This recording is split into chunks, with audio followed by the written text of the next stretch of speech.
flag of the fall of the Soviet Union, that they were reenacting something I'd done just to amuse myself as a small boy. I don't know. But they did it. You've got the chocolate on the top and the bottom, and you've got the, I think there's a Pingu or something like by Kinder that looks similar to that these days, but I don't rate that much. I'm sorry if you work for Kinder and I just dissed your product. I'm sure it's a lovely, and my kids do like it, so it's good to balance. I don't like it, I suppose. But if I'd have been young when it came out, then I probably would have liked it then. I like Kinder eggs. They're a fun thing to have in the family, to get the things out from the egg and what have you. Nice at Easter especially. And then put it together or whatever, or collect little figurines. My first marriage, there was a lot of that going on, was to buy industrial sized boxes, often to make sure we got something of everything. My first wife's mother, the person I still think of as my mother-in-law, because in my second marriage I barely see my mother-in-law. I made sure that I didn't make the same mistake again. In my first marriage, basically, she almost pretty much lived with us, so, you know, or I lived in their house at the request of my wife, and that was a big mistake. Don't ever do that if you can avoid it. And that doesn't apply to you, David, if you're listening from Estonia. You've obviously got a completely different story to tell on that head, but for most people's case, I think it'll be a big mistake. So,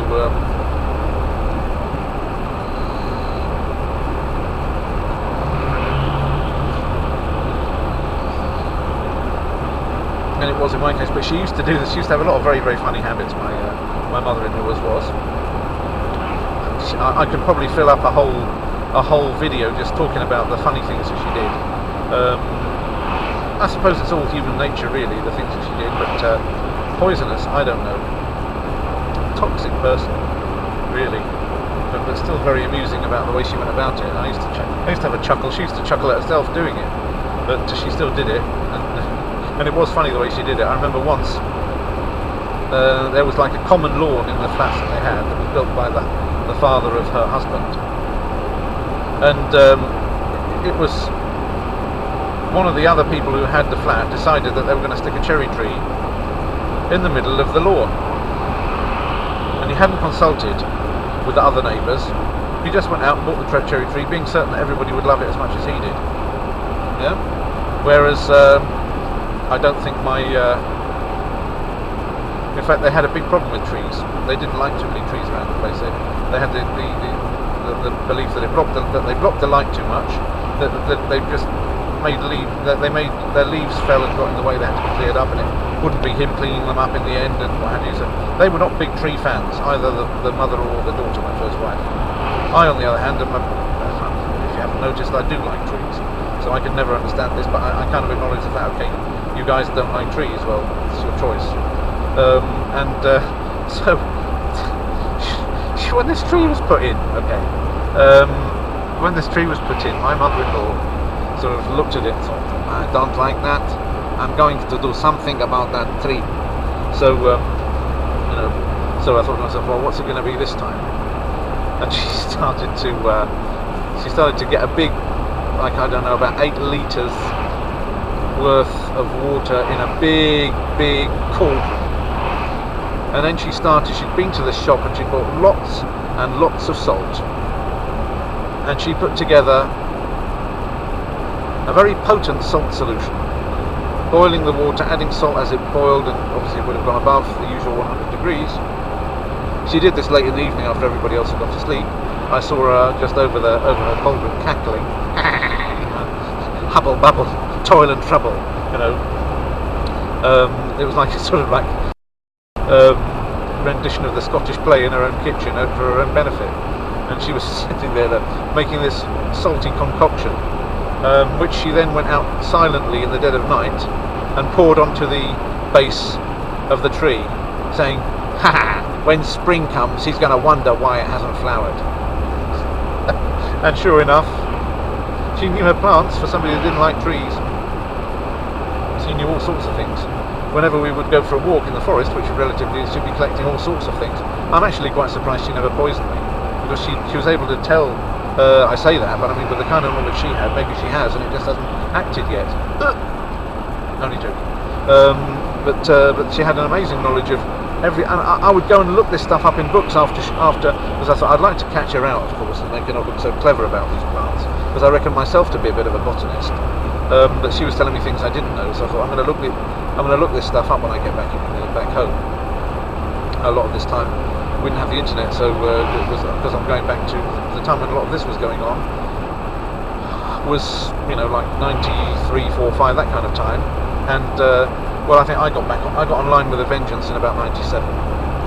So before that, I was kind of like I was a slightly late arrival to the internet, maybe, let's say. The people that have been around for a good few years before me. At that time, you felt like a newbie when you arrived, yeah. But now, by this time, I feel like one of the old crowd. Because I'm still, together with folk that were on bulletin boards at the beginning, because they all ended up on news groups. Now the people that were on news groups are like they're the old crowd. So, you all know one of my handles is Usenet Posts, and that pretty much shows those who are in the know that I've been around a while. But actually, there are of course plenty of people that have been on the net for a good few years longer than me. But when we're now in 2014, the difference between being on it in 93 and 97 isn't that whole hill of beans. So, but I used to look them up in books. The things that Jadwiga, actually, the name has the term for poison in Russian already in the name. I was going to. She looked like Gollum. I shouldn't be saying this, should I? Because somebody might hear it and be upset by it. But never mind. I'm saying it at one time with a certain degree of. Okay, I'm taking the mickey a bit, but it's an affectionate mickey taker, right? I think you can tell.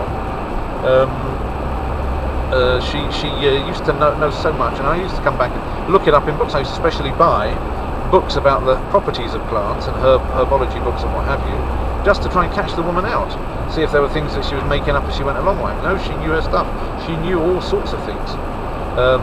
She was obviously, she got it handed down from her own mother and what have you, and she had it all handed down from her mother, and it was like a sort of codex of knowledge handed down from from mother to daughter in true witch's fashion.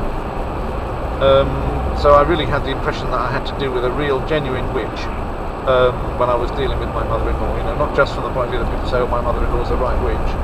I really got the impression that she, from the amount of natural knowledge and spells, what in the Middle Ages would have been dismissed as spells, but which we now know is chemistry.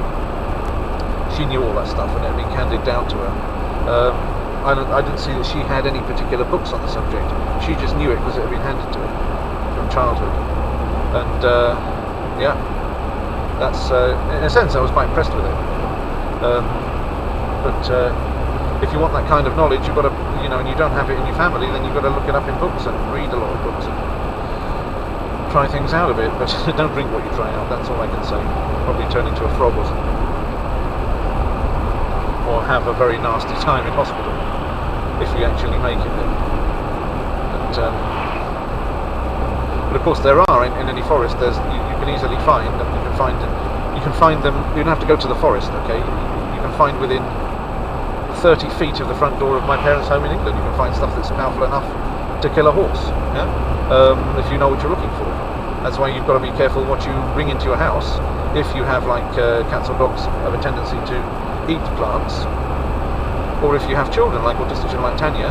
A lot of what I learned from my first mother-in-law stood me in good stead for not having poisonous plants in the house, because one after another people would come and bring you stuff which, if Tanya got a paws on it and put it in her mouth, would have been pretty disastrous. And that's the sort of thing Tanya particularly likes. George goes for spiders, but Tanya goes for plants.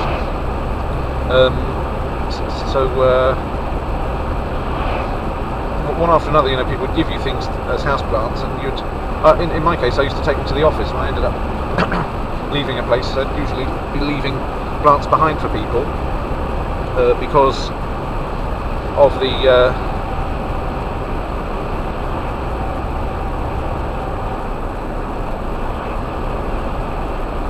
The fact I didn't want to bring them home again, either poisonous to cats or to people. And Pushkin's sometimes has a nibble on what there is. You are over the speed limit. Tanya certainly does. So that's the other advantage of having a terrace rather than just a garden where anything can blow in the wind and start growing up in your between other plants. You only notice it after your daughter's already got it in her mouth or had it in her mouth and is on the way to hospital, and you're finding what it could possibly be that she's eaten.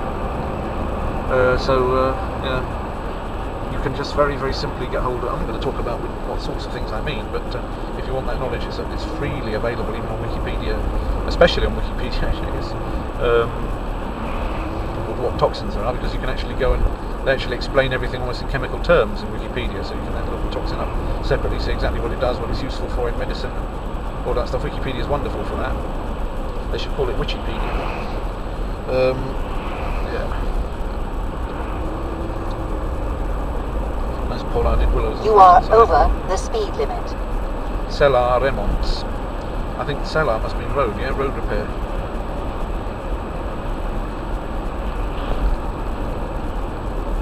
River.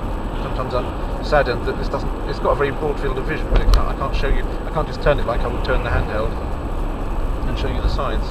But you can see that, for example, because of the 300 meters, centre roundabout. Take third exit. You're seeing quite. At least you're catching a glimpse of quite a few of the nice things.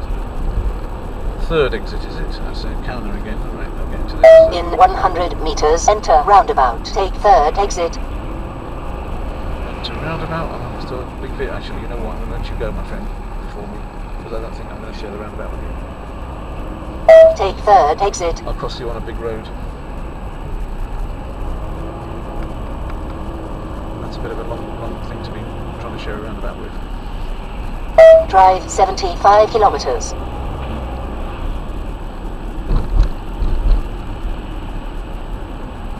I'll take it in a minute.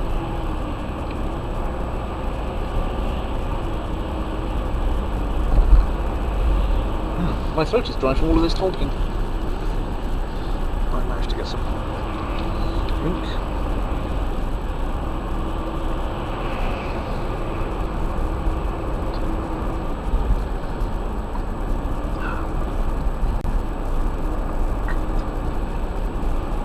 Talking about my first marriage. Actually got some grape juice from Isabella grapes. Very nice.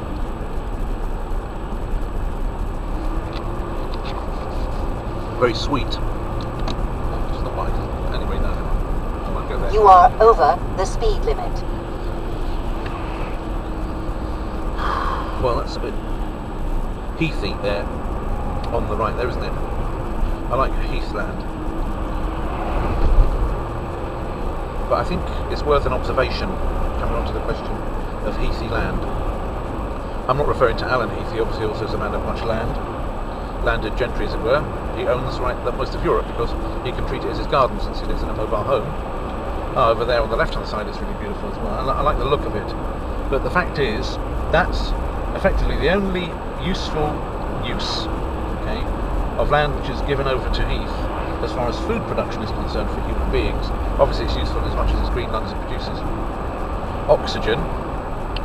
But as far as food production for human beings is concerned, well, obviously, if it's wet, you can put what's called energetic willow, Salix whatever, Salix energeticus or whatever, down, and it grows up nicely in wet land, and it's good for, well, it's a wood that grows quickly on poor land and wet land, and you can burn it, so that's a source of energy. But and it doesn't deplete the land too heavily.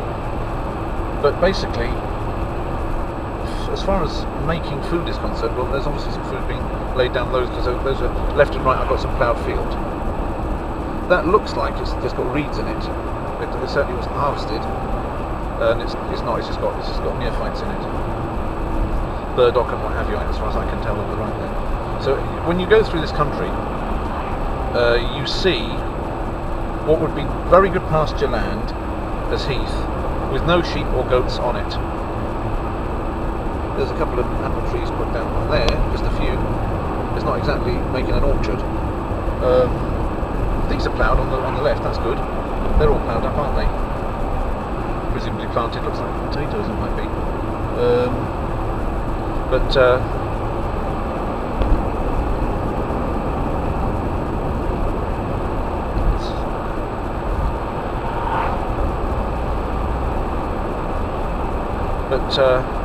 A lot of land, especially in the east of the country and in Russia especially, I didn't see one single animal grazing.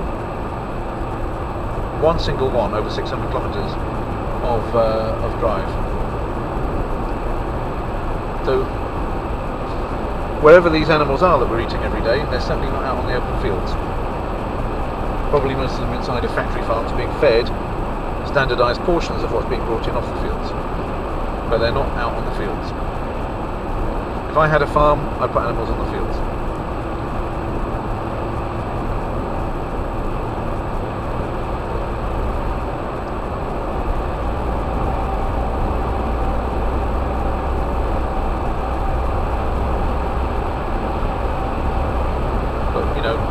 It's not like farming in the olden days, you know.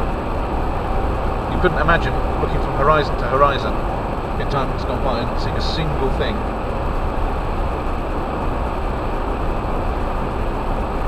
I don't know what's going to grow on these ones. Again, these have been ploughed nicely and planted and it's green, but